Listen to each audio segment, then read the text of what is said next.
देने के लिए अभी हम लोग मंगलाचरण करते हैं। ओम अज्ञानतिमिरान्धस्य ज्ञानांजन शलाकया चक्षुरुन्मीलितं येन तस्मै श्री गुरुवे नमः। श्री चैतन्य मनोभीष्टं स्थापितं येन भूतले स्वयं रूप कदा मह्यं ददाति स्वपदान्तिकम्। वंदेहम श्री गुरु श्री युद्ध पद कमलम श्री गुरु वैष्णवांच श्री रूपम साग्र जातम सहगण रघुनाथम वितम तम सजीवम स्वाधेतम सावधूतम परिजम सहितम कृष्ण चैतन्य देवम श्री राधा कृष्ण पादान सहगण ललिता श्री विशाखा विदांत च नम ओम विष्णु पादाय कृष्ण प्रेष्ठाय भूतले श्रीमते भक्ति वेदांत स्वामिन इति नामने। नमस्ते सारस्वती देवे गौरवाणी प्रचारिणे निर्विशेषा शून्यवादी पाश्चात्य देश तारिणे वांछा कल्पतरुभ्यस्य कृपा सिंधुभ्य एव च पतितानां पावनेभ्यो वैष्णवेभ्यो नमो नमः। नमो महावदान्याय कृष्ण प्रेम पदायते कृष्णाय कृष्ण चैतन्य नामने गौरत्विषे नमः। हे कृष्ण करुणा सिंधु दीन बंधु जगतपते गोपेश गोपिका कांत राधा कांत नमस्तुते। तप्त कांचन गौरांगी राधे बिंदाबनेश्वरी विषभानुसुते देवी परमामि हरि प्रिये। नीलांचल निवासाय नित्याय परमात्मने बलभद्र सुभद्रायाम जगन्नाथाय ते नमः। जय श्री कृष्ण चैतन्य प्रभु नित्यानंद श्री अद्वैत गदाधर श्रीवासादि गौर भक्त बिंद मुखम करोति वाचालम पंगु लंगे गिम यत्कृपातमहं वंदे श्री गुरु मदीन तारिणं परमानंद माधवम श्री चैतन्य ईश्वरं। हरे कृष्ण कृष्ण कृष्ण हरे हरे हरे राम राम राम हरे हरे। श्री श्री मंगलाचरण की जय। शिला प्रभुपाद की जय। हरे कृष्णा। आज के इस भागवतम चर्चा में सभी भक्तों का हार्दिक स्वागत है। सभी भक्तों के चरणों में मेरा सादर दंडवत प्रणाम है। राधा माधव राधा गोविंद गुरु आचार्य परम वैष्णव की असीम कृपा से हम सब भक्त लोग मिलकर श्री भागवतम के ऊपर चर्चा कर पा रहे हैं। कैंटो 8 के 23वें अध्याय में है। उसके पहले जो 22 अध्याय कंप्लीट किए संक्षेप में दोहराते हैं। प्रथम द्वितीय तीसरी चौथी 4 अध्याय में, प्रथम अध्याय में तो शंभु मनु किस प्रकार अंतिम समय में सब कुछ छोड़ करके, जो कि प्रथम मनु है, स्वयंभू प्रथम मनु है, अपनी पत्नी शत्रुपा को ले जा करके के जंगल में समाधि में लग जाते हैं, भगवान के प्राप्त करते हैं, भगवान के भक्ति को प्राप्त करते हैं। दूसरे और तीसरे चौथे अध्याय में हमने पढ़ा कि किस प्रकार गजेंद्र को मोक्ष प्राप्त हुआ, भगवान की कृपा प्राप्त हुआ, और किस प्रकार वह वैकुंठ लोक को गया। कौन से चौथे चौथे मनुकाल में होती। पहले है स्वयंभु मनु, दूसरे स्वरोचिष, तीसरा उत्तम, चौथा तामस, और पांचवा है रेवत, और छठा है चाक्षुष। तो ये मैन जो अभी बीत चुके हैं, जो बीत चुके हैं मनु, अभी 7वां मनुकाल चल रहा है। उसके पहले जो 6 मनु है, तो उसके बाद तो चौथे मनुकाल में है, तामस काल में ये गजेंद्र मौत की लीला हुई थी, जिसका वर्णन हमने दूसरे तीसरे चौथे अध्याय में हमने बहुत डिटेल से पढ़ा। शिक्षा क्या है?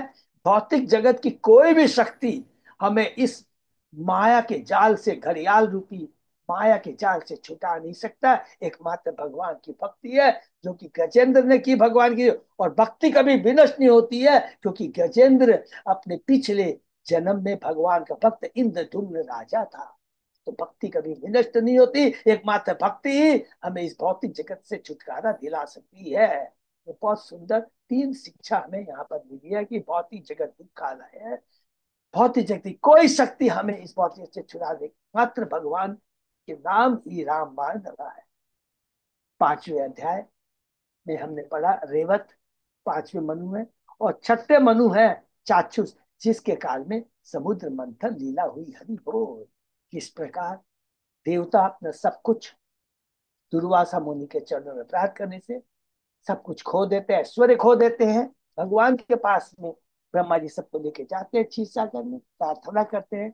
6ठे अध्याय में भगवान हमने पढ़ा देवकी देवताओं तथा असुरों द्वारा संधि कि किस प्रकार भगवान तुष्ट हो जाते हैं और उनको कहते हैं कि अभी तुम्हारा समय सही नहीं है और तुम्हें अपने अभी संधि कर लेनी चाहिए शत्रुओं से। तुरंत देवता जाते हैं बलि महाराज के पास में और उनसे संधि का प्रस्ताव रखते हैं। बलि महाराज राजी हो जाते हैं।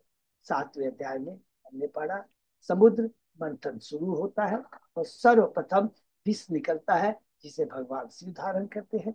8वें अध्याय में हमने पढ़ा कि और आगे क्या क्या होता है समुद्र मंथन में।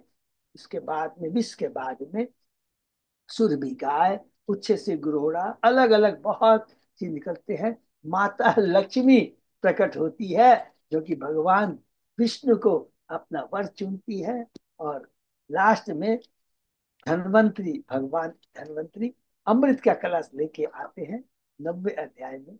जब पढ़ा मोहिनी रूप मूर्ति के रूप में भगवान का अवतार की किस पर जब असुर कलश को छीन लेते हैं भगवान धन्वंतरी से, तो भगवान मोहिनी मूर्ति के रूप में भगवान आते हैं। भगवान को मालूम है, बहुत सुंदर शिक्षा यार, कि ये भौतिक जगत जो असुरी लोग हैं केवल वो सूरा धन शराब नशे के लिए आशिक रहते हैं। और भगवान अपना वही मोहिनी रूप लेकर आते हैं जिससे आसुरी प्रवृत्ति असुर आकृष्ट हो जाते हैं। भगवान इसका पूरा लाभ उठाते हैं और देवताओं को अमृत पिला देते हैं। 10वें अध्याय में हमने पढ़ा कि किस प्रकार असुर नाराज होते रहते हैं और क्षीर सागर पे आ जाते हैं और देवताओं के साथ क्या घमासान युद्ध होता है। 11वें अध्याय में हमने पढ़ा कि किस प्रकार देवता अंत में असुरों को हरा देते हैं।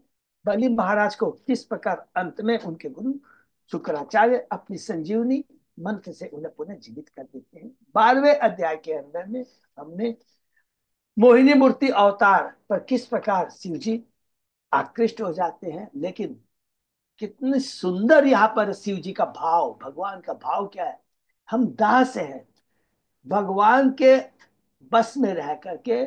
हम लोग क्या होता है दास रह कर भी स्वतंत्र हो जाते हैं। और किससे स्वतंत्र होते हैं, माया देवी को पार कर पा जाते हैं। इससे बड़ी स्वतंत्रता क्या हो सकती है। और भगवान के चरणों की धूली, भगवान की कृपा मिलती है। ये बहुत बड़ी क्या, और ये चीज स्थापित करते हैं भगवान शिव। अरे मेरे प्रभु तो कुछ भी कर सकते हैं, इसमें कौन सी नई बात है। प्रभुपाद जी हमेशा बोलते थे भगवान ने ये किया, भगवान ने ये किया, ये किया। अंत में प्रभुपाद जी बोलते थे अरे वो तो भगवान है ना, कुछ भी कर सकते हैं। बहुत सुंदर ढंग से बोलते थे प्रभुपाद जी। 13वें अध्याय में हम लोगों ने आगे मनुओं का वर्णन पढ़ा। 6 मनु के बाद में 7वें मनु, जो प्रेजेंट सातु मनु का चल रहा है, विवस्वान का पुत्र है श्राद्ध देव। और उसके बाद में 8वां मनु है सावर्णी, जिसमें हमने पढ़ा कि वही बलि महाराज जो अभी सूतल लोक में है, अभी सूतल लोक में बलि महाराज, याद रखेंगे क्योंकि ये 6ठे मनु काल में हुआ था, अभी 7वां चल रहा है। तो अभी सूतल लोक में है और उसके बाद में ये जो 7वां मनु काल खत्म हो जाएगा तो 8वें मनु काल का नाम है सावर्णी, जिसमें बलि महाराज अब इंद्र बनेंगे। ये हमने पढ़ा। उसके बाद में हमने 14वें अध्याय में पढ़ा कि किस प्रकार भगवान प्रत्येक मनुकाल में आकर के उनके निर्देशन में सारी सृष्टि का काम होता है। सारे मनु, मनुपुत्र, देवता, इंद्र सप्तर्षि उनकी आज्ञा का पालन करते हैं। 15वें अध्याय में हमने पढ़ा किस प्रकार बलि महाराज ने स्वर्ग पर विजय प्राप्त करी अपने गुरु शुक्राचार्य की कृपा से, जिन्होंने विश्वजित का यज्ञ उनसे करवाया। 16वें अध्याय में हमने पढ़ा पयोव्रत पूजा की विधि। जब अदिति माता जी बहुत दुखी हो जाते हैं कि उनके पुत्र के हाथ से सारा शासन चला गया, कश्यप मुनि अपने पति के पास में आती है और उसके बाद में कश्यप मुनि उसे कहते हैं कि तुम्हें पयोव्रत करना है। और पयोव्रत में याद रखना है कि ऐसा वो नहीं हो, भगवान की ही स्तुति है, भगवान की भक्ति है। क्योंकि भगवान के भक्त है कश्यप मुनि, ऐसा कुछ अब कुछ काम करने नहीं बोलेंगे। 17वें अध्याय में हमने पढ़ा कि किस प्रकार अदिति ने अपने गुरु, अपने पति के आदेशानुसार पयोव्रत का दृढ़ता से पालन किया। भगवान प्रसन्न होते हैं और भगवान कहते हैं कि चिंता मत करो, देखो असुरों को पर गुरु की कृपा है, मैं उसमें हाथ डिस्टर्ब नहीं कर सकता। हाँ, तुमने मेरी भक्ति की है तो उसका सबसे बड़ा फल क्या है, मैं तुम्हारा पुत्र बन के प्रकट होऊंगा। 18वें अध्याय में हमने देखा किस प्रकार श्रवण द्वादशी के दिन भगवान प्रकट होते हैं वामन देव के रूप में और सीधा चले जाते हैं कहां पर, बलि की यज्ञशाला में। बलि देख के बहुत प्रसन्न होता है, कहता है मेरा जीवन धन्य हो गया, हमारा परिवार वंश धन्य हो गया, मेरा यज्ञ सफल हो गया। 19वें अध्याय में शीर्षक है बलि महाराज से वामन देव द्वारा दान किया था। तो बलि महाराज पहले तो, सॉरी, भगवान वामन तो पहले बलि महाराज को ग्लोरीफाई करते हैं। सबसे बड़ा ग्लोरिफिकेशन क्या है कि तुम शुद्ध भक्त प्रहलाद महाराज के पुत्र हो। उसके बाद बहुत कुछ बोलते हैं, और उसके बाद कहते हैं कि दिग्विजय, मुझे 3 पग खाली जमीन चाहिए, मैं ज्यादा नहीं करता हूँ। बलि महाराज कहते हैं बस इतना ही चाहिए। तो भगवान बहुत सुंदर शिक्षा देते हैं, आदमी को आत्म संयमी होना चाहिए, आवश्यकता से ज्यादा नहीं मांगना चाहिए। तीनों लोग भी मिल जाए तो भौतिक जो लालसा है, जो चाहत है, कंप्लीट नहीं होती है। प्रारब्ध से जो कुछ मिल जाए उसे एक्सेप्ट करना चाहिए। और इधर शुक्राचार्य जी भड़क जाते हैं, कहते हैं ए बलि, तू पागल हो गया, तेरे को मालूम है ये कौन है? ये ब्राह्मण हरि है, साक्षात हरि है। तुम्हारी सारी भूमि, सौंदर्य, शक्ति, यह सब कुछ हड़प लेगा। बहुत कुछ बोलता है। 20वें अध्याय में तो सारा चुपचाप सुनते रहते हैं, और एक ही बात कहते हैं कि मैं, सबसे पहले क्या बात बोलते हैं, ये बहुत इंपॉर्टेंट, मैं प्रहलाद महाराज का पुत्र हूं, जो वचन दे दिया हूं उससे मैं पीछे नहीं हटू। शुक्राचार्य क्रोधित हो जाते हैं और अभिशाप दे देते हैं कि शीघ्र ही तुम सारे ऐश्वर्य से विहीन हो जाएगा। बलि महाराज को कोई फर्क नहीं पड़ता है, भगवान के चरणों को धोता है और उस जल को अपने ऊपर छिड़कता है। हरि बोल। भगवान नापना शुरू करते हैं, एक पग और दूसरा पग से जन लोग, तन लोग, सब लोग, सबको वो पार कर जाते हैं। 21वें अध्याय में प्रवेश करते हैं। ब्रह्मा जी देखते हैं ब्रह्मांड के आवरण को क्रॉस कर दिया है, और भगवान के अंगूठे, चरण अंगूठे से जो ब्रह्मांड का जो आवरण है, लास्ट आवरण है, ब्रह्मांड का आवरण मालूम है ना, 5 तत्वों से घिरा रहता है, पृथ्वी, अग्नि, जल, वायु, आकाश। और पहली जो है आवरण दूसरे आवरण से 10 गुना मोटा होता है। इसको हम लोग ने डिस्कस किया है, और आगे फिर डिस्कस करने का यदि मौका मिलेगा तो हम लोग करेंगे। उस आवरण को भी पार करने के बाद में वहां से जल निकलता है, भगवान के चरणों को चूंकि टच करता है। वही जब ब्रह्मा जी आते हैं कमंडल से, भगवान के चरणों को धोते हैं, और बताया स्वयं भगवान गंगा के रूप में आते हैं। इन तीनों से मिलकर के जो भगवान का चरण चला, आज पूरे तीन ब्रह्मांड को, लोगों को वो पवित्र कर रहा है। इधर बलि महाराज के जो सैनिक कहते हैं क्रोधित हो जाते हैं, अपना भाला निकाल लेते हैं, त्रिशूल भाला निकाल लेते हैं। लेकिन बलि महाराज उन्हें कहते हैं, बोलते हैं अरे मेरे गुरु की याद, शिक्षा को याद कर, उन्होंने कहा था अभी तुम्हारा समय अनुकूल नहीं है, और समय का तुम्हें इंतजार करना चाहिए। इधर भगवान गरुड़ भगवान को कहते हैं, इशारा करते हैं। गरुड़ भगवान वामन देव की आज्ञा पा करके, इशारा समझ करके बलि महाराज को वो अपने वरुण पास में बांध लेता है। फिर भगवान कहते हैं अरे, मैंने तो अपने दूसरे पक्ष से ही पूरा ब्रह्मांड घेर लिया है। अब बताओ कि अब बताओ कि मैं अपना तीसरा पग कहाँ पर रखूं। और चूंकि तुम अपने वचन को पूरा नहीं कर सके हो, और शुक्राचार्य के आदेश का अब तुम के कारण, सुख, अब ये नहीं बोलते मेरे चलते, बोलते शुक्राचार्य के, माने गुरु की कभी अवहेलना नहीं कर दिए, अब तुम नीचे जाकर नरक लोक में जाओ। 22वें अध्याय में प्रवेश करते हैं। बलि महाराज कहता है हे प्रभु, मैं अपने वचन को भूला नहीं, अतः आप कृपा कर करके अपना तीसरा चरण मेरे माथे पर रख लीजिए। हरि बोल। ये आत्मसमर्पण। आप एक ही कार से है प्रभु, अनेक उद्देश्यों की पूर्ति करते हैं। मेरे बाबा प्रहलाद महाराज ने, उनके पिता ने अनेक कष्ट दिए, लेकिन चूंकि उन्होंने आपके चरण कमलों का आश्रय लिया था, अतः वे विचलित नहीं हुए, और वही मेरे गुरु हैं, मेरे पितामह हैं, इसलिए मैं भी विचलित नहीं हो रहा हूं। हरि बोल। बहुत सुंदर बात है।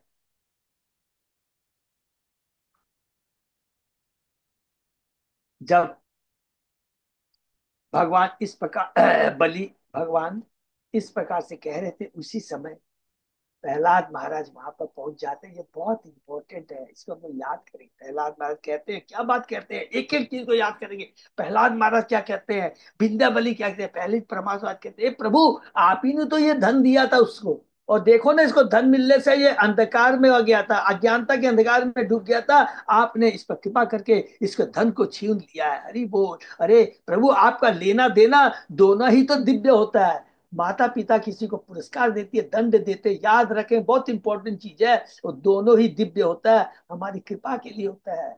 जब माता देखती है मेरा बच्चा थोड़ा सा ज्यादा उछल रहा है, घमंड में आ गया है, तो माता उसको दंड देती। जैसे वो अपनी औकात में, वैसा ही भगवान का भाव रहता है। वो भगवान जब दंड देते हैं, याद रखेंगे, कोई भी उसमें ईर्ष्या का भाव नहीं रहता है। भगवान अपने बच्चों के प्रति क्या ईर्ष्या रखेंगे, ये तो हमारी गलत सोच है, भौतिक सोच है। फिर बिंदा बलि आके कहती है, वो कहती है, अरे मेरा पति कह रहा है, बलि कह रहा है मेरे सर पर पांव रख दे। उसका अपना शरीर थोड़ी है, सर थोड़ी है, शरीर थोड़ी है, ये तो प्रभु सब कुछ आपका ही है। वो बहुत सुंदर बात कहती है। वे झूठे ही सामर्थ्य दिखाकर यह जताना चाहते हैं कि वे दान दे सकते हैं, जबकि सब कुछ आपका है। फिर वहां ब्रह्मा जी आते हैं, देखते हैं ऐसा भाव बलि का, ऐसा भाव देखते हैं प्रहलाद महाराज का, ऐसा भाव देखते हैं बलि की पत्नी विंध्या बलि का। तुरंत ब्रह्मा जी आके कहते हैं प्रभु देखो इसने सब कुछ दे दिया है, कृपा कर कर करके आप इस पर कृपा कीजिए। तब भगवान कहते हैं, ऐश्वर्य के कारण मूर्ख व्यक्ति मंद बुद्धि में पागल हो जाता है, तीनों लोकों में वह किसी का सम्मान नहीं करता है, वह मेरी भी सत्ता की अवहेलना करता है। यह परतंत्र युग विभिन्न योनियों में जन्म मरण के चक्कर में बार बार घूमते हुए भाग्यवश मनुष्य शरीर प्राप्त करता है। ये बहुत इंपॉर्टेंट, भगवान सबसे पहले तो ये बोलना चाहते हैं कि देखो मनुष्य योनि बहुत दुर्लभ है। यदि कोई उच्च कुल में जन्म लेकर सब कुछ ऐसे होने के बाद में भी इतराता नहीं है, समझ लो उस पर भगवान की विशेष कृपा है। इसने बलि महाराज इतराया नहीं, ये मेरी उस पर विशेष कर। भगवान कहते हैं बलि महाराज असुर एवं नास्तिकों के सर्वाधिक विख्यात हो गए, क्योंकि वे अपने सारे ऐश्वर्य से वंचित होकर भी वे अपनी भक्ति में अचल। हरि वो बहुत सुंदर है। ये कहने के बाद में भगवान आगे कहते हैं, उसकी महान सहन शक्ति के कारण मैंने उसे वह स्थान प्रदान किया है जो देवताओं को भी सुलभ नहीं होता। आठवें मनु काल में वह स्वर्ग का राजा इंद्र बनेगा। जब तक बलि महाराज स्वर्ग के राजा इंद्र का पद प्राप्त नहीं कर लेते, तब तक वो कहाँ रहेगा, वह सूतल लोक में रहेंगे, जिसे विश्वकर्मा ने मेरे आदेश से निर्मित किया है। सूतल लोक में सामान्य लोग तो क्या, अन्य लोक के प्रधान देवता भी तुम्हें जीत नहीं पाएंगे। हे सुरवीर, बहुत अच्छी बात कहते हैं लास्ट में, मैं सदैव तुम्हारे साथ रहूंगा और तुम्हारे संगियों तथा साथ सामग्री समेत तुम्हें सभी प्रकार से संरक्षण रक्षा प्रदान करूंगा। और सबसे सबसे इंपॉर्टेंट बात है, वहां तुम सदैव मेरा दर्शन कर पाओगे। हरि बोल। ये भगवान की इतनी बड़ी कृपा है। 23वें अध्याय में प्रवेश करते हैं। शीर्षक है देवताओं को स्वर्ग की पुनरावृत्ति। भगवान की बात सुनकर बलि महाराज आंखों में आंसू ले आते हैं और कहते हैं, हे प्रभु आपने इस पतित असुर पर जो अहेतु की कृपा प्रदर्शित की है, वह देवताओं या लोकपालों को भी कभी भी प्राप्त नहीं हुई है। फिर सुखदेव जी आगे कहते हैं, इस प्रकार बलि महाराज भगवान हरि, ब्रह्मा जी और शिव जी को नमस्कार करके कहाँ चले जाते हैं, सूतल लोक में, और इंद्र को अपना स्वर्ग का राज्य प्राप्त हो जाता है। और जब प्रहलाद महाराज ने सुना कि किस तरह उनका पुत्र वरुण पास से मुक्त कर दिया है, वह उसे भगवान का आशीर्वाद प्राप्त किया है, तो वे हर्षित होकर करके भगवान से बोलते हैं, हे प्रभु आपने कृपा करके असुरों की रक्षा करने का जो वचन दिया है, वह शिव ब्रह्मा और यहाँ तक कि लक्ष्मी को भी ऐसी कृपा प्राप्त नहीं हुई। उन्हें ये बहुत बड़ी बात कहते हैं प्रहलाद महाराज। हम जो धूर्त है, माने वो हम माने ये नहीं कहते कि मैं, हम जो बद्ध जीव आसुरी प्रवृत्ति वाले हैं, धूर्त है, और ईर्ष्यालु होने के कारण आपके हेतु कृपा के कारण ऐसा संभव हो चुका। हम इतने धूर्त है, आसुरी प्रवृत्ति है, फिर भी आपकी हेतु की कृपा से ऐसा दिव्य कृपा आपकी प्राप्त हुआ है। यद्यपि आप सब पर समान दृष्टि रखते हैं, तो भी आप भक्तों के ऊपर विशेष कृपा करते हैं, लेकिन ये वास्तव में पक्षपात नहीं होता है। फिर भगवान ने कहा, हे मेरे प्रिय पुत्र प्रहलाद तुम्हारा कल्याण हो। इस समय तुम भी सूतल नामक लोक में जाओ, और वहां अपने पुत्र बलि के साथ साथ अपने कुटुंबियों के साथ सुख भोग करो। वहां तुम सदैव मेरा चतुर्भुज रूप का दर्शन कर सकोगे, और मेरा दर्शन करके कभी भी कर्म बंधन में नहीं फंसोगे। तो भगवान ने बलि को भी कृपा ये बताया, और उसको किसको कहा? अपने परम भक्त प्रहलाद महाराज को भी ये बताया। भक्ति कभी विनष्ट नहीं होती, भगवान की भक्तों पर विशेष कृपा होती है, और ये पक्षपात नहीं होता है। इस अध्याय में पढ़ा, और लास्ट में हमने पढ़ा कि किस प्रकार आप शुक्राचार्य को बोलते हैं। शुक्राचार्य को कहते हैं, शुक्राचार्य, आप अपने शिष्य बलि महाराज की त्रुटि या कमी को तो बतलाइए। उत्तर में शुक्राचार्य जी घबरा जाते हैं और कहते हैं, प्रभु, आप यज्ञ के भोक्ता है, भोक्तारम यज्ञ तपसाम सर्वलोक महेश्वरम, और सभी यज्ञों के संपन्न करने वाले हैं। आप यज्ञ पुरुष है, अर्थात आपको प्रसन्नता के लिए सारे यज्ञ किए जाते हैं। अगर किसी ने आपकी पूरी तरह संतुष्ट कर लिया तो यज्ञ में त्रुटि के होने का अवसर ही नहीं रह जाता। अरे बलि महाराज ने आपको तुष्ट कर लिया, तो फिर अभी त्रुटि कहाँ रह गई? बहुत सुंदर बात कहते हैं, देखिए यहाँ पर शुक्राचार्य जी, क्योंकि भगवान का संग मिला, भगवान की कृपा हो गई, बुद्धि ठीक हो गई है। तो भगवान का शुद्ध भक्त का दर्शन करने से यही लाभ प्राप्त होता है। और उसके आगे क्या होता है, हम लोग आज चर्चा करेंगे। ओम नमो भगवते वासुदेवाय। ओम नमो भगवते वासुदेवाय। ओम नमो भगवते वासुदेवाय। नारायण नमस्कृत्य नरम चैव नरोत्तमं देवी सरस्वती व्यासं ततो जयं मुदीरे। नष्ट प्रायेषु भद्रेषु नित्यं भागवत सेवया भगवती उत्तम श्लोके भक्ति भवति नैष्टिकी। कृष्णाय वासुदेवाय देवकी नंदनाय च नंद गोप कुमाराय गोविंदाय नमो नमः। आराधयो भगवान ब्रजेश तनय ततदाम वृंदावनम रमया काचित उपासना व्रजवधु वर्गेण्य कल्पिता। श्रीमद्भागवतम प्रमाणम अमलम प्रेमापुमर्तो महान। श्री चैतन्य महाप्रभो मतमिदम तत आदरो न पर। हरे कृष्ण कृष्ण कृष्ण हरे हरे, हरे राम राम राम हरे। कैंटो 8 अध्याय 23, शीर्षक देवताओं को स्वर्ग की पुनः प्राप्ति, और श्लोक नंबर 16। बहुत बहुत धन्यवाद अच्युत अजय दास। हम लोग शुरू करते हैं। मंत्रतः तंत्रतः छिद्रम काल दे, देश काल हर वस्तुतः सर्व करोति निश्चिद्रम अनुसंकीर्तनम तव। मंत्रों के उच्चारण तथा कर्म कांड के निर्वाह में त्रुटियां हो सकती है। देश काल व्यक्ति तथा सामग्री के में भी त्रुटियां हो सकती है, किंतु बहुत इंपॉर्टेंट श्लोक है। किंतु यदि आपके पवित्र नाम का कीर्तन हो तो हर वस्तु त्रुटिहीन बन जाती है। हरि बोल। इसलिए चेतन महाप्रभु ने संतुष्टि किया है, तुम लोग कलयुगी जीव हो, मंद बुद्धि, मंद आयु, सदैव विचलित रहोगे, लेकिन एक तुम्हें गुरु मंत्र देता हूं। हरे नाम हरे नाम, हरे नाम केवलम कलम नास्ते नास्ते नास्ते गति अन्यथा।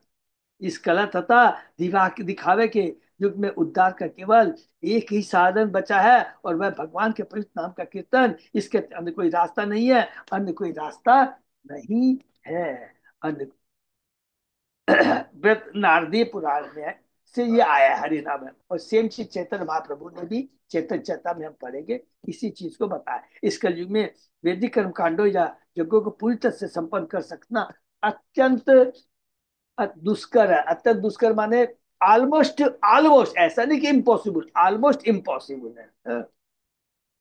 शायद ही कोई वैदिक मंत्रों का ठीक से उच्चारण कर सके या वैदिक अनुष्ठानों के लिए सामग्री का संग्रह कर सके। इसलिए इस कलयुग के लिए जिस यज्ञ की संतुति की गई है वह संकीर्तन, अर्थात भगवान के पवित्र नाम का निरंतर कीर्तन है। यज्ञ संकीर्तन प्राय यजंती ही सुमेधिस है। कैंटो 11 के अंदर में ये हम लोग पढ़ेंगे। जो लोग बुद्धिमान हैं, जिनके पास अच्छी दिमागी संपत्ति है, वे वैदिक यज्ञ को संपन्न करने में समय न गवा करके भगवान के पवित्र नाम का कीर्तन करें, और इस यज्ञ को अच्छी तरह पूरा कर हरि नाम का कीर्तन करे। जो कुछ संपत्ति धन बुद्धि है वो भगवान के नाम का प्रचार में लगा करके उसका सदुपयोग करे। हरि बोल। मैंने देखा है कि अनेक धार्मिक नेताओं को यज्ञ करने एवं अपूर्ण यज्ञ की संपदा में लाखों रुपया खर्च करने की लत है। यह उन लोगों के लिए शिक्षा है जो ऐसे अपूर्ण यज्ञ व्यर्थ ही संपन्न करते हैं। हमें श्री चैतन्य महाप्रभु से शिक्षा ग्रहण करनी चाहिए। यज्ञ संकीर्तन प्राय जंती ही सुमेध से। यद्यपि शुक्राचार्य कट्टर कर्म कांडी ब्राह्मण थे, किंतु उन्होंने भी स्वीकार किया। हरि वो निश्चिद्दम अनुसंकीर्तनम तव। हे भगवान, आपके पवित्र नाम का कीर्तन नित्य सॉरी निरंतर कीर्तन सब कुछ पूर्ण कर देता है। देखिए, भगवान की भक्ति बहुत इंपॉर्टेंट है और इसको याद रखना है। भौतिक जगत से पार पाने के लिए हरि नाम कीर्तन ही एकमात्र रामबाण दवा है, नंबर वन। भगवान के धाम जाकर भी वो कीर्तन कंटिन्यू रखना है। वो कभी भी नहीं सोता, क्योंकि भगवान की भक्ति ही जीवन स्वरूप कृष्ण नित्य दास, और भगवान की भक्ति सततम लगातार चलती रहे। ऐसा नहीं कि भगवत धाम चलेगा कीर्तन हम भगवान की भक्ति बंद कर, नहीं नहीं नहीं। वहां पर भी जाके हरि नाम का कीर्तन ही करना, भगवान की सेवा करना है। कलयुग में वैदिक कर्मकांड को पहले ही तरह पूरी तरह संपन्न नहीं किया जा सकता। इसलिए श्री शिव गोस्वामी ने संतुति किया है कि यद्यपि आध्यात्मिक कर्म करते समय सभी सिद्धांतों को पूरी सतर्कता बरतनी चाहिए। विशेषता देव पूजा में फिर भी कुछ न कुछ त्रुटि रह जाती है, और तो मनुष्य को चाहिए कि वे इस त्रुटि को पूरा करने के लिए भगवान के पवित्र नाम का कीर्तन करे। अर्थात एकमात्र भगवान के पवित्र नाम का ही कीर्तन करे, इसके अलावा कोई चीज की दरकार नहीं है। इसलिए हम अपने किस आंदोलन में सभी कर्मों में हरे कृष्ण महामंत्र के कीर्तन पर विशेष बल देते हैं। और एक चीज बस ध्यान रखना है, जो कि चेतन कृष्णराज कविराज गोस्वामी ने कह दिया, हम बद्ध जीव है, कभी भी नाम का जब भी करता थोड़ी अपराध हो सकता है। तो क्या करना चाहिए, हमें पंच तत्व का श्लोक बोलना चाहिए। जय श्री कृष्ण चैतन्य प्रभु नित्यानंद श्री अद्वैत गदाधर श्रीवासादि गौर भक्त। इतने दयालु है नित्यानंद चेतन महाप्रभु, सारे दोषों को वो माफ कर देते हैं। तथापि बततो भूमन् करिष्यामि अनुशासनम् एतत्से परम पुंसाम यत् त्वाज्ञा अनुपालनम। हे भगवान विष्णु, तो भी मैं आपके आदेशानुसार आपकी आज्ञा का पालन करूं, क्योंकि आपके आदेश का पालन करना परम शुभ और हर एक का सर्वोपरि कर्तव्य है। हरि वो देखिए क्या सुंदर है। शुक्राचार्य श्री शुकवाच है, प्रतिनंद्य हरि आज्ञाम उष्णा भगवान इति यज्ञ छिद्रम समाधत बले विप्रदिश भी सह। सुखदेव गोस्वामी ने आगे कहा, इस प्रकार परम शक्तिशाली शुक्राचार्य ने आदर पूर्वक भगवान की आज्ञा स्वीकार कर ली। उन्होंने शेष महाराज के साथ बलि महाराज द्वारा संपन्न यज्ञ की त्रुटियों को पूरा करना शुरू कर दिया। भौतिक दृष्टि से ये याद रखेंगे, ऐसा नहीं कि अभी, क्योंकि यज्ञ संपन्न पूरा करना है तो वो जरूरी होता है। एवं बले महिम राजन भिक्षित्वा बामनो हरि ददो भ्रात्रे महेंद्राय त्रिविधम यत परे हितम। हे राजा परीक्षित, इस प्रकार बलि महाराज ने भिक्षा के रूप में सारी भूमि लेकर भगवान भाव ने उसे अपने भाई इंद्र को दे दिया, जिसे इंद्र ने सत्तु के रूप में दिया था। जो तो देवताओं को अपनी स्वर्ग का वो मिल गया, और बलि महाराज को भगवान की दिव्य कृपा मिली। प्रजापति ब्रह्मा देव ऋषि पृथ्वी भूमि पे दक्ष भृगु अंगिरा मुख्य कुमारेण भवनेन च कश्यपस्य अदिते प्रीत्ये सर्वभूत सवाय च लोकानाम लोकपालानाम अकरोत वामनम पतिम। ब्रह्मा जी ने, जो राजा दक्ष तथा अन्य सभी प्रजापतियों के स्वामी हैं, सारे देवता संतों पितृलोक के वासियों मनुओं मुनियों और दक्ष भृगु तथा अंगिरा जैसे नायकों एवं कार्तिकेय तथा शिव जी सहित वामन देव को हर एक के रक्षक रूप में ग्रहण किया। हरि बोल। ये सब उन्होंने कश्यप मुनि तथा उनकी पत्नी अदिति की प्रसन्नता के लिए एवं ब्रह्मांड के समस्त वासियों उनके नायकों के कल्याण के लिए। वेदानाम सर्वदेवानां धर्मस्य यशसः श्रियः मंगलानाम व्रतानां च कल्पम स्वर्ग अपवर्गयो उपेन्द्रम कल्पयाम चक्रे पतिम सर्व विभूतये रूतये तदा सर्वाणि भूतानि दृश्यम मुमुदिरे नृप। हे राजा परीक्षित, इंद्र को संपूर्ण ब्रह्मांड का राजा माना जाता था, किंतु ब्रह्मा जी समेत अन्य देवता उपेंद्र वामन देव को वेदों, धर्म, यश, ऐश्वर्य, मंगल, व्रत, स्वर्ग तथा मुक्ति के रक्षक के रूप में चाहते थे। इसे उन्होंने उपेंद्र भगवान है, इसे उन्होंने उपेंद्र भगवान वामन देव को सबका परम स्वामी स्वीकार कर लिया। इसमें से सारे जीव अत्यधिक प्रसन्न है। भगवान को तो स्वीकार करना ही है परम। तथा तु इंद्र पुरस्कृत्य देवयानेन वामनम लोकपाले दिवम नित्ये ब्रह्मणा च अनुमोदित। तत्पश्चात स्वर्ग लोक के सारे प्रधानों से ईश्वर के राजा इंद्र वामन देव को अपने समक्ष करके ब्रह्मा की अनुमति से उन्हें देवी वायुयान में बैठाकर स्वर्ग ले आए। हरि बोल। भगवान देवता तो वामन प्राय त्रिभुवनम चेन्द्र उपेन्द्र भुज पालित श्रिया परमया जुष्टो मुमुद्दे गत साधवश। इस प्रकार भगवान वामदेव की बाहुओं से रक्षित होकर स्वर्ग के राजा इंद्र ने तीनों लोगों का अपना राज्य पुनः प्राप्त कर लिया और निर्भय होकर तथा पूर्णतः संतुष्ट होकर वे अपने परम शक्तिशाली पद पर पुनः प्रतिष्ठित हुए। वो उसी में खुश है। ये बहुत इंपॉर्टेंट यहाँ पर शिक्षा है कि देखो उनकी कितनी भौतिक इच्छा है। भगवान कहते हैं ठीक है भगवान के भक्त है, सतोगुण में भी रहते हैं, लेकिन कितनी देवताओं को भी अपने स्वर्ग की ऐश्वर्य की कितनी चिंता रहती है। जो भगवान का भक्त होता है, वृत्तासुर को देख लीजिए, मैं असुरों की बात कर रहे थे, वृत्तासुर को देख लीजिए, बलि महाराज को देख लीजिए, प्रहलाद को देख लीजिए। प्रहलाद तो ये बोलता है कि हे प्रभु, मेरे पिता के पास क्या नहीं था और क्या ऐश्वर्य की जो चरम चीज होती है वो सब मेरे पिता के पास थी, मैंने सब कुछ देखा है, लेकिन काल के प्रभाव से सब कुछ एक क्षण में नष्ट हो गया, लेकिन मेरी भक्ति बनी रही, मैं आपके चरणों को भूला नहीं। उसका एकमात्र कारण है मेरे गुरु नारद जी की कृपा। उनको मैं कैसे भूल सकता हूँ। मुझे आप कृपा कीजिए, आशीर्वाद दीजिए कि नारद जैसे मैं शुद्ध भक्तों के संग में रह करके सदा अपनी आपकी भक्ति करता रहूं। ये मांगता, बहुत सुंदर बात कहते हैं प्रहलाद महाराज। ब्रह्मा सर्व कुमारश्च भृगु आद्य मुनयो नृप पीतर सर्वभूतानि सिद्धा वैमानिका चाहिए सुमहत कर्म तत् विष्णु गायंत गाय गायंत परम अद्भुतम घिषण्यानि स्वानि ते जगमु अतितम च संसिरे।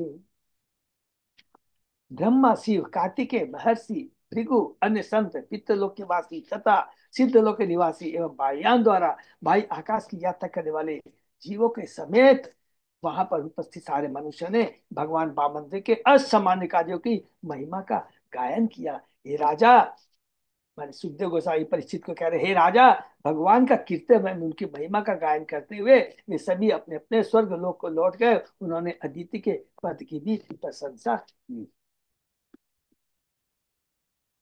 देवताओं की माँ है वो, भगवान की भक्ति की थी उसने। सर्वम एतम मया आख्यातम भवतः कुल नंदन उरुक्रमस्य चरितम श्रोत्रीणाम अगमोचनम। हे महान परीक्षित, हे अपने वंश के आनंद, मैंने तुमसे भगवान भावंती के अद्भुत कार्य के विषय में सारा वर्णन कर दिया है। जो लोग इसे सुनते हैं वे निश्चित रूप से पाप कर्मों के फलों से मुक्त हो जाते हैं। हरि बोल। जो भगवान और भगवान के भक्तों के नाम गुण लीलाओं का श्रवण कीर्तन करता है, 110% वो तो पापों से मुक्त क्या होता है, पाप करने की प्रवृत्ति से खत्म हो जाता है, भगवान की प्रेमा भक्ति प्राप्त करता है। पारं महिमण उरुक विक्रमतो गृणानो य पार्थिवानि व्यममेष रंजासि मत्य किम जायमान उत जात उपेति मत्य इत्याय मंत्र दृक ऋषि पुरस्य यस्य।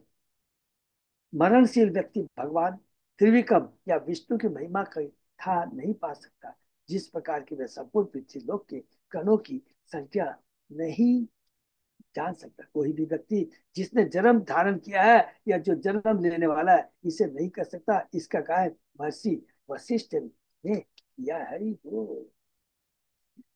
वशिष्ठ मुनि ने भगवती के विषय में मंत्र दिया है, नैते विष्णु जार्य मानो न जातो मई मन पारम अनंतम वाप है। कोई व्यक्ति भगवान विष्णु के असामान्य कार्यकलापों का पार नहीं पा सकता। दुर्भाग्यवश तथाकथित विज्ञानी जो किसी भी क्षण काल के राज बन जाते हैं, चिंतन द्वारा ब्रह्मांड की अद्भुत सृष्टि को समझना चाहते हैं, अपनी अपूर्ण इंद्रिया से हम पूर्ण के बारे में कैसे जान सकते हैं? खाली एक सेंटेंस में सब समझ में आ जाए। हमने पढ़ा हमारी अपूर्ण इंद्रिया है, हम धोखा देते हैं, हम भ्रमित करते होते हैं, गलतियां करते हैं। अपूर्ण इंद्रिया सब कुछ होने के बाद में उस पूर्ण के बारे में हम कैसे जान सकते हैं? पूर्ण के बारे में केवल पूर्ण ही जब कृपा करेंगे तभी जान सकते। सिंपल। यह मुक्तापूर्ण प्रयास है। बहुत काल पूर्व वशिष्ठ मुनि ने कहा था कि ऐसा कोई नहीं जो भूतकाल में भगवान की महिमा को माप सका हो, न ही कोई भविष्य में ऐसा कर सकेगा। हरि बोल। मनुष्य को भगवान की सृष्टि के यशस्वी कार्य को ही देखकर संतुष्ट रहना चाहिए और उसका गुणगान करना चाहिए। इसलिए भगवान भगवत गीता में कहते हैं, दृष्टव्याहम इदम कृतस्तन्नम एकाशेन स्थितो जगत। मैं अपने एकाकी अंश से, केवल एकाकी अंश से इस संपूर्ण ब्रह्मांड में व्याप्त रहता हूँ और इसका पालन करता हूँ। भौतिक जगत में असंख्य ब्रह्मांड है, केवल एक नहीं, उनमें से प्रत्येक में असंख्य लोक हैं। एक एक ब्रह्मांड के अंदर 14 भुवन है, जो हम लोगों ने 5वें कैंटो में पढ़ा है, जो भगवान की भौतिक शक्ति के प्रतिफल माने जाते हैं। फिर भी यह ईश्वर की सृष्टि का चतुर्थांश ही होता है। ये बहुत इंपॉर्टेंट बात है कि मैंने जो बात की है, प्रभुपाद जी क्या कह रहे हैं? कानोदाक्षाय विष्णु के श्वास से असंख्य ब्रह्मांड निकलते हैं, करोड़ों अरबों, और सब में अलग अलग ब्रह्मा रहते हैं, अलग अलग मुख वाले। और एक एक ब्रह्मांड के अंदर में 14 भुवन है, और एक एक ब्रह्मांड के एक एक भुवन के अंदर माने जल लोक, तप लोक, महत लोक, सत्य लोक, और इधर में अतल वितल सल कसों करोड़ों जीव रहते हैं। और ये सारे जीव और असंख्य ब्रह्मांड को यदि मिला लेते हैं, ये भगवान की टोटल सृष्टि का केवल 1/4 है। अरे वो तो सोचिए, आध्यात्मिक जगत कितना बड़ा होगा। कृष्ण लोक, असंख्य बैकुंठ लोक है, बैकुंठ लोक भी करोड़ों अरबों है, जिसमें अलग अलग भगवान के अवतार रहते हैं। भगवान की लीला को पार पाना हमारी बस के बाहर है। इसलिए कहते हैं केवल हमें उन्हें देखकर समझकर उनका गुणगान करके ही तुष्ट रहना चाहिए। ज्यादा उसमें अपनी बुद्धि लगा कर करके उसे जानने का प्रयत्न नहीं करना चाहिए। इन्वेस्टिग आविष्कार, रिसर्च काम कर नहीं करना चाहिए, जो कि बड़े बड़े वैज्ञानिक मूर्ख लोग करते हैं। और कुछ समय के बाद ही काल उन्हें हड़प लेता है, खत्म हो जाते हैं। शेष 3/4 सृष्टि आध्यात्मिक जगत है। तथाकथित विज्ञानी एक ही ब्रह्मांड के अनंत लोकों में से चंद्रमा तथा मंगल तक को नहीं समझ पाते, किंतु वे भगवान की सृष्टि तथा उनकी असाधारण शक्ति को चुनौती देने का प्रयास करते हैं। ऐसे लोगों को सन की कहा जाता है। नूनम प्रमतः कुरुते विक्रम। ऋषभ भगवान कहते हैं अपने पुत्रों को, ऐसे संकी लोग भगवान उक्रमण के यशस्वी कार्य को नकारने में व्यर्थ ही समय, शक्ति तथा धन का व्यय करते हैं। ये बुद्धिमान आदमी जो होता है ना, वो भगवान के आदेशों को तुरंत मान लेता है, गुरु के। लेकिन ये तभी मानेंगे जब गुरु की कृपा होगी। गुरु हमारी जो कुबुद्धि है ना, उसको सही कर देता है। नहीं तो हम लोग खाली कुतर्क करते रहेंगे और अपने पर, अपने धन ऐश्वर्य बुद्धि का गर्व करते रहेंगे। या इदम देव देवस्य हरे अद्भुत कर्मण अवतारानुचरितम श्रवणम याति पराम गति। यदि कोई भगवान के विभिन्न अवतारों के असामान्य कार्यकलापों का श्रवण करता है, तो वह निश्चित रूप से स्वर्ग लोक को प्राप्त होता है या भगवान के धाम को वापस जाता है। क्रियमाणे कर्मणि इदम इदम देवे पित्रे अथ मानुषे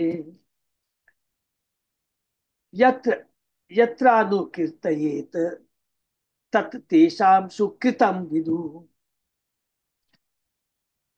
जब भी कर्मकांड के दौरान चाहे देवताओं को प्रसन्न करने के लिए या पितरों के पितरों को प्रसन्न करने के लिए कोई उत्सव किया जाता है जाए, या विवाह जैसा सामाजिक कृत्य मनाने के लिए पावन कार्यक्रम का वर्णन हो, तो उस उत्सव को परम मंगल समझना चाहिए। उत्सव तीन प्रकार के होते हैं, बहुत बढ़िया से है प्रभुवाजी तात्विक क्लियर करते हैं। भगवान या देवता को प्रसन्न करने के लिए उत्सव, सामाजिक उत्सव तथा यथा विवाह तथा जन्मदिन एवं पितरों को प्रसन्न करने वाले उत्सव यथा श्राद्ध। इन उत्सव में विविध कार्यों पर प्रचुर धन खर्च किया जाता है, किंतु यहाँ पर यह सुझाव दिया गया है कि यदि इनके साथ साथ बामनदेव के अद्भुत कार्यों का पाठ होता रहे तो वह उत्सव सफल तथा त्रुटि रहित होगा, और धीरे धीरे सब कुछ भूल जाएंगे।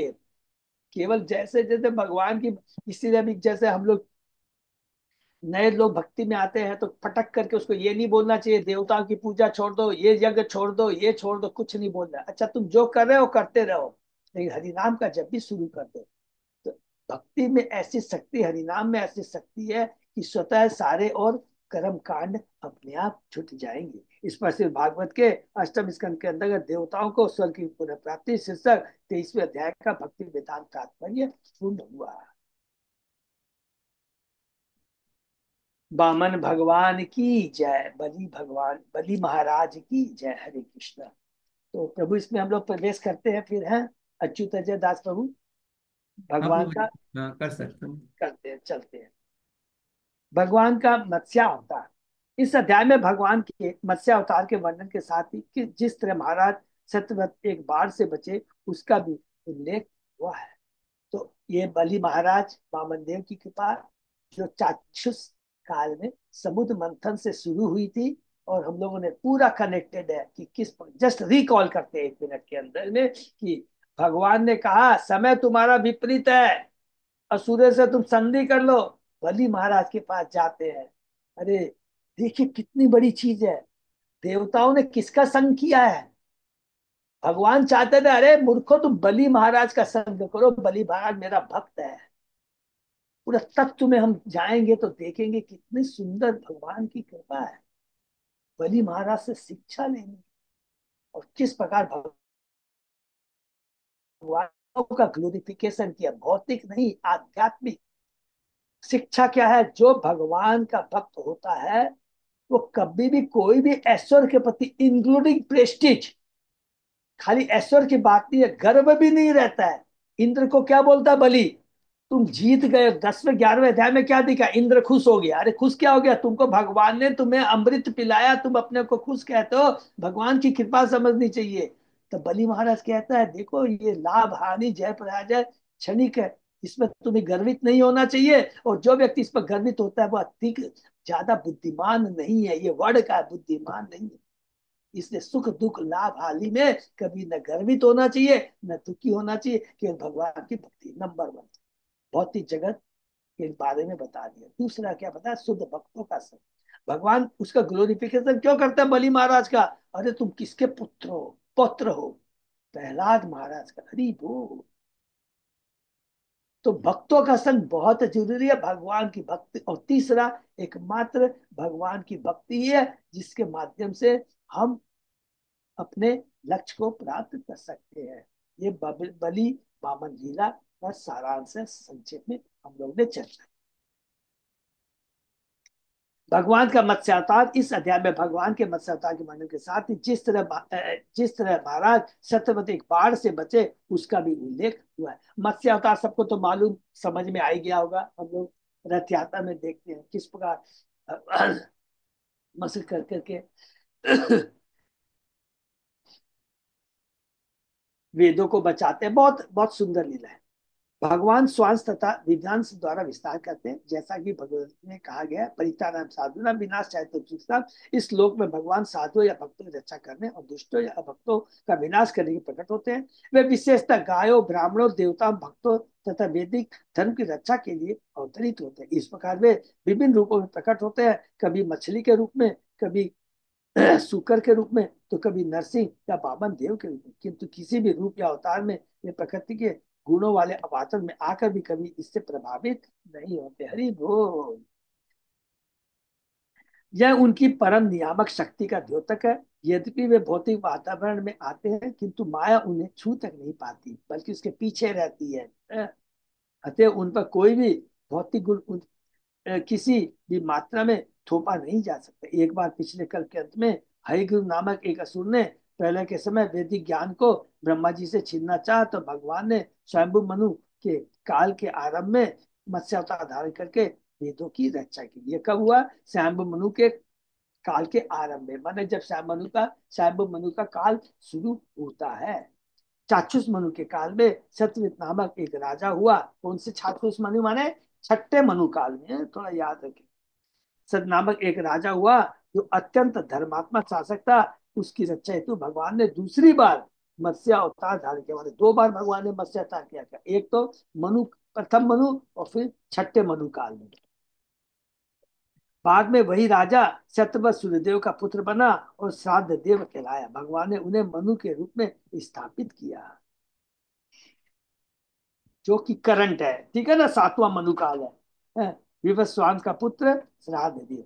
तो पहला, छठा और सातवां। भगवान की कृपा पाने के लिए राजा सतवत ने जीवित रहने के लिए केवल जल पीकर रहने की तपस्या आरंभ की। एक बार कृतबाला नदी के तट पर तपस्या करते हुए जब वे अपनी पत्नी अंजलि से जल दे रहे थे, तो उन्हें एक छोटी सी मछली मिली। मछली ने राजा से अपनी रक्षा के लिए सुरक्षित स्थान में रखे जाने की विनती की। यह भगवान की लीला। जैसे बावन भगवान छोटे से बड़े हो गए, और इसी प्रकार ये मछली की भगवान की लीला है। राजा को पता नहीं चल पाया कि लक्ष्मी साक्षात भगवान है, किंतु उसने उसे एक जल पात्र में सुरक्षित रख दिया। यह लक्ष्मी, सॉरी, यह मछली भगवान थी। अतः उसने राजा को अपनी शक्ति दिखलानी चाहिए। अतः उसने अपने शरीर का इस तरह विस्तार किया कि वह जल पात्र में न रखी जा सकी। तब राजा ने इस मछली को एक बड़े कुएं में डाल दिया, किंतु कुआं भी उसके लिए छोटा पड़ गया। तब राजा ने उसे एक झील में डाल दिया, किंतु वह भी छोटी पड़ गई। अंत में राजा ने इस मछली को समुद्र में डाल दिया, किंतु समुद्र भी उसे अपने में हटा न पाया। तब राजा समझ गया कि मछली भगवान के अतिरिक्त और कोई नहीं है। अतः उसने भगवान से अपने मत्स्य अवतार का वर्णन करने के लिए प्रार्थना की। अतः उसने भगवान प्रार्थना की। भगवान इस राजा पर प्रसन्न हो गए और उन्हें बतलाया कि एक सप्ताह के भीतर सारे विश्व में बाढ़ आएगी, और यह मछली ऋषियों, औषधियों, बीजों, अन्य अन्य जीवों समेत राजा की रक्षा करके नथुने में बंदी नाव के द्वारा करेगी। यह कहकर भगवान अदृश्य हो गए। राजा सतवत ने भगवान को प्रणाम किया और वे उनके विषय में ध्यान करने लगे। समय आने पर जब प्रलय आई, तो राजा ने एक नाव को निकट आते देखा। उसमें वह विद्वान ब्राह्मणों और ऋषियों समेत बैठ गया और तब भगवान की स्तुति करने लगे। भगवान सबों के हृदय में स्थित। इस तरह उन्होंने महाराज सत्य तथा ऋषियों को अंत स्थल से वैदिक ज्ञान की शिक्षा दी। अगले जन्म में सत्यव्रत ने अवस्थ मुनि के रूप में जन्म लिया, जिसका वर्णन भगवत गीता में हुआ। विश्वान मनवे प्राय। सूर्य देव ने भगवत गीता का विज्ञान अपने पुत्र मनु को बताया। विवस्वान का पुत्र होने के कारण यह मनु व्यवस्थ मनु कहलाता है। अभी इस श्लोक में हम लोग चलते हैं। श्री राजोवाच भगवान श्रोतम इच्छा हरे अद्भुत कर्मण अवतार कथा आद्याम माया मत्स्य विडम्बनम। महाराज परीक्षित ने कहा, भगवान हरि नित्य ही अपने दिव्य पद पर स्थित है, तो भी वे इस भौतिक जगत में अवतरित होते हैं और विभिन्न रूप में अपने आप को प्रकट करते हैं और बहुत सारी लीला करते हैं। उनका पहला अवतार एक बड़ी मछली के रूप में हुआ। वे सर्वशक्तिमान सुखदेव गोस्वामी जी, मैं आपसे उस मत्स्य अवतार की लीलाएं सुनने का इच्छुक हूँ। कौन कह रहे हैं? परीक्षित महाराज कह रहे हैं सुखदेव गोस्वामी को। भगवान सर्वशक्तिमान है, तो भी उन्होंने एक असाधारण मछली का रूप धारण किया। यह भगवान के 10 मूल अवतारों में से एक दशावतार है। क्योंकि हम लोग, मैं अभी जो डिस्कस कर रहा था, रथ यात्रा में हम लोग टैपलों में प्रदर्शित करते हैं। यदर्थम अदधात रूपम मातस्यम लोक जुगुप्सितम तम प्रकृति दुर्मर्शम कर्मग्रस्त इवेश्वर एतत् नो भगवान सर्वम यथावत वक्तुमर्हसि उत्तम श्लोक चरितम सर्वलोक सुख आवहम। जिस कारण से भगवान ने कर्माधीन होकर विविध रूप धारण करने वाले सामान्य जीव की भांति अत्यंत गर्हित लक्ष्मी का रूप स्वीकार किया। मछली का रूप निश्चित रूप से गर्हित एवं पीड़ा से पूर्ण होता है। हे प्रभु, इस अवतार का क्या उद्देश्य था, कृपा करके मुझे समझाइए, क्योंकि भगवान की लीलाओं का श्रवण हर एक के लिए मंगलकारी होता है। भगवान की कोई भी लीला, मत्स्य अवतार, कुरम अवतार, वामन अवतार, कुछ भी आप जो कर ले वो क्या है, दिव्य कल्याणकारी होता है। तात्पर्य, महाराज परीक्षित ने सुखदेव गोस्वामी से जो प्रश्न पूछा वह भगवत गीता में स्वयं भगवान द्वारा बताए गए सिद्धांत पर आधारित है। यदा यदा ही धर्म से ग्लानिर्भवति भारत अभ्युत्थानं धर्म से तथात्मानं सृजामि। जब जब वो जहाँ जहाँ धर्म का ह्रास होता है वो अधर्म का उत्थान होता है, तब तब हे भरत के वंशज, मैं स्वयं अवतरित होता हूँ। भगवान अपने हर अवतार में जगत को अधर्म से बचाने और अपने भक्तों की विशेष कृपा से रक्षा करने के लिए प्रकट होते हैं। उदाहरणार्थ वामनदेव अपने भक्त बलि महाराज को बचाने के लिए प्रकट हुए। उसी प्रकार जब भगवान ने अत्यंत गरीब मछली का रूप स्वीकार किया तो अवश्य किसी भक्त पर कृपा करने के लिए किया होगा। हरि बोल, ये प्रभुपाद जी क्लियर कर दे रहे हैं। महाराज पक्षी उस भक्त के विषय में जानने के इच्छुक थे जिसके उन्होंने यह स्वरूप धारण किया था। अर्थात भगवान जब भी अवतार लेते हैं उसका एक बाहरी दृष्टि से लगता है लेकिन एक इनर मीनिंग होता है। शीर्षुत्वाच इत्युक्तो विष्णुरातेन भगवान बादरायणी उवाच चरितम विष्णु मत्स्य रूपेण यत कृतम। सुत गोस्वामी ने कहा, जब परीक्षित महाराज ने सुखदेव गोस्वामी से इस प्रकार जिज्ञासा प्रकट की तो उस महान शक्तिशाली साधु पुरुष ने भगवान के मत्स्य अवतार की लीलाओं का वर्णन करना आरंभ किया। अब सुखदेव गोस्वामी बताने जा रहे हैं। श्री शुकवाच है, गो विप्रसुर साधूनां छंदसामपि चेश्वर रक्षा रक्षामिच्छन तनु धत्ते धर्मस्यार्थस्य चेव ही। श्री सुखदेव गोस्वामी ने कहा, हे राजा, गायों ब्राह्मणों देवताओं भक्तों वैद्य भाग्यों धार्मिक सिद्धांतों तथा जीवन के उद्देश्य को पूरा करने वाले नियमों की रक्षा करने के भगवान अवतार धारण करते हैं।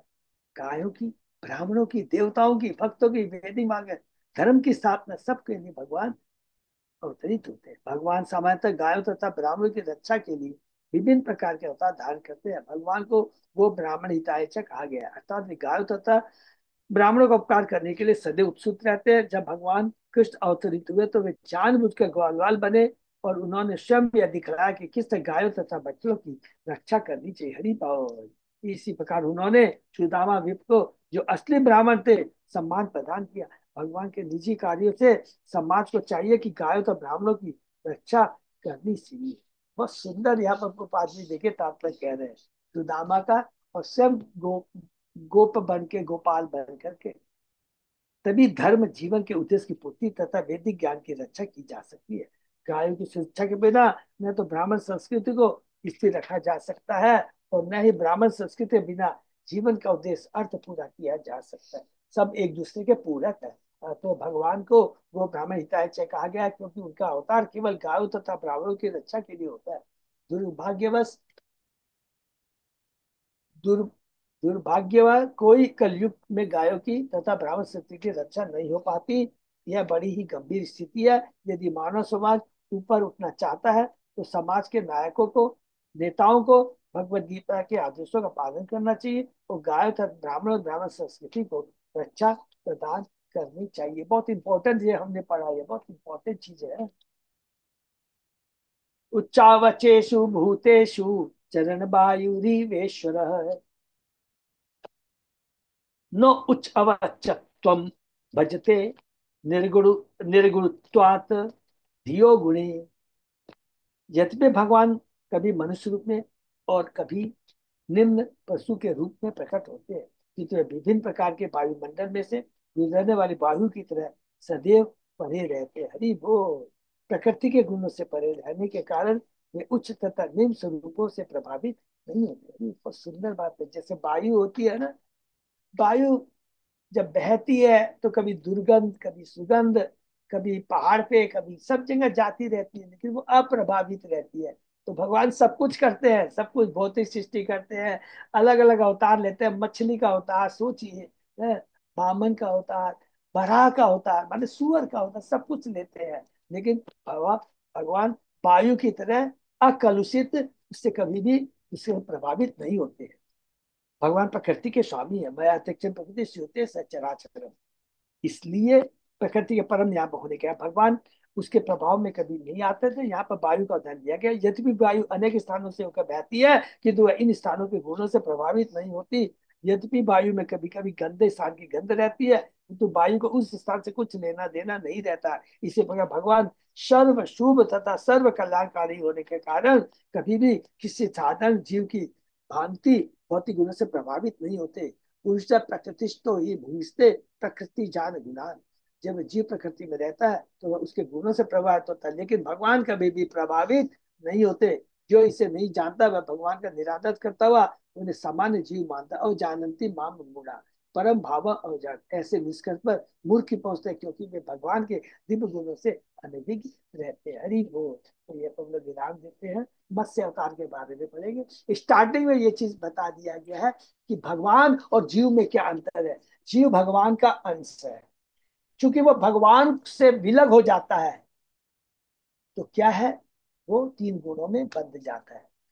जब तक पतंग चिंगारी अग्नि के संग रहती है उसका अस्तित्व बना रहता है। जैसे ही वो अग्नि को छोड़ देती है अपना अस्तित्व को खो देती है। उसी प्रकार याद रखना है, जब तक हम भगवान से जुड़े रहेंगे ब्रह्मांड की कोई शक्ति हमें विचलित नहीं कर सकेगी। लेकिन जैसे ही भगवान को छोड़ देंगे, भगवान से विमुख हो जाएंगे, तो माया हमें झपट ले लेगी। जिस प्रकार गजेंद्र को घड़ियाल झपट लेता है। और बहुत बड़ी शिक्षा है।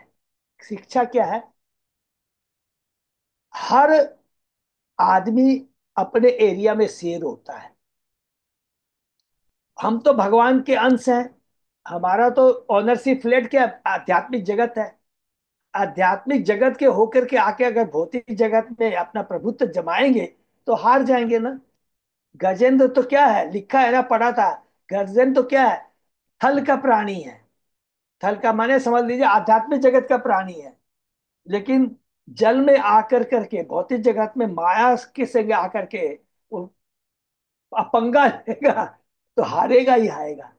इसलिए हमें क्या करना है, हमको समझना हम कहाँ के प्राणी हैं। हम हमारे पिता कौन है, हम भगवान के हैं। भगवान हमारे पिता है। हम आध्यात्मिक जगत के हैं। सोचेंगे भौतिक जगत में आकर के घड़ियाल रूपी इस भौतिक जगत से माया से लड़ना चाहेंगे, जिंदगी में सक्सेस नहीं हो। ठीक है ना। तो हमें अपने जानना है हम कौन है। कितने सुंदर प्राणी, कौन है, भगवान के अंश है। देखिए कितनी बड़ी बात है। तो फिर इस भौतिक जगत में क्या कर रहे हैं, अपने पिता के संग रहना चाहिए। कोई बात नहीं, गलती हो गई है तो पुनः भगवान अपने मौका देते हैं। किसके माध्यम से, शास्त्र के माध्यम से, गुरु के माध्यम से। खुद खुद आते हैं, शास्त्र को देते हैं, गुरु को देते हैं, और क्या देंगे भगवान। तो हमें इसका पूरा पूरा लाभ उठाना है और अपने मनुष्य योनि को क्या है, सार्थक बनाना। हरे कृष्ण। एक तो विराम दे। बहुत बहुत धन्यवाद सब भक्तों को। किसी का कोई प्रश्न नहीं। देखिए भगवान की कितनी बड़ी, कि आज हम लोग सब भक्त लोग मिलकर नहीं करे तो देखते देखते सोचिए हैं कितना सुंदर हम लोग आगे बढ़ रहे हैं। आज लोई करवा रहा दीदी सबको बोल हम रही लोग आज मत मौसम नहलाओ, ठंडा है। बहुत ठंडा है बहुत बाबा। हरे तो कृष्ण। तेल करवा। तो यही पर हम लोग विराम देते हैं। अच्युत अजय दास प्रभु, कोई अनाउंसमेंट है प्रभु? हरे कृष्ण प्रभु नहीं प्रभु जी, बस कोई जो नहीं। बस हरे ठीक है कृष्ण प्रभु। प्रभु जी, दंडवत प्रणाम। धन प्रणाम माता जी, बहुत धन प्रणाम। सुंदर हरे तुलना कृष्ण। दिए हैं। हरि संसार बोल। समुद्रो पानी है और घड़ियाल रूपी माया है। हाँ हाँ उससे प्रभु। बचने के लिए भगवान की माने स्तुति करनी सावधान पड़ेगी, रहना चाहिए। सावधान रहना चाहिए। और सावधान के संग संग में क्या, प्रयत्न भी करना चाहिए। और सावधान तभी रह पाएंगे जब भगवान का आश्रय लेंगे। के नहीं साथ तो करेंगे। माया ऐसी प्रबल है कि झड़प देगी। ठीक है, हरे कृष्ण। तो ये हरे प्रभु। कृष्ण। हरे थैंक कृष्ण प्रभु जी, सादर प्रणाम। यू। बहुत हरे बहुत कृष्ण प्रभु जी, सादर प्रणाम। धन प्रणाम। तो हम वर्ष को 7 गिनेंगे।